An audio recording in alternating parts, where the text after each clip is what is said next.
Al costat de la catedral i al centre del conjunt es construeix a principis del segle VI l'edifici funerari, conegut actualment com a Església de Sant Miquel.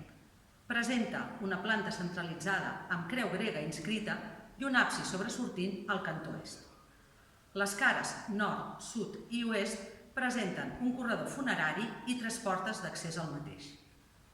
A l'interior trobem, a sota l'absis, una cripta dedicada a Sant Celoni, de planta de trèvol, amb un enterrament en un dels costats que probablement pertanyia a un personatge important dins de la seu en aquell moment. Una de les característiques principals d'aquest edifici és l'adopció de models orientals en la seva construcció. Una cosa que tenim testimoniada en la seva cúpula superior i amb les 8 columnes que la sostenen amb capfust i capitells reaprofitats d'època romana. Veiem també com a sobre els capitells el cimaci està sobrealçat per donar verticalitat i alçada a tot el conjunt.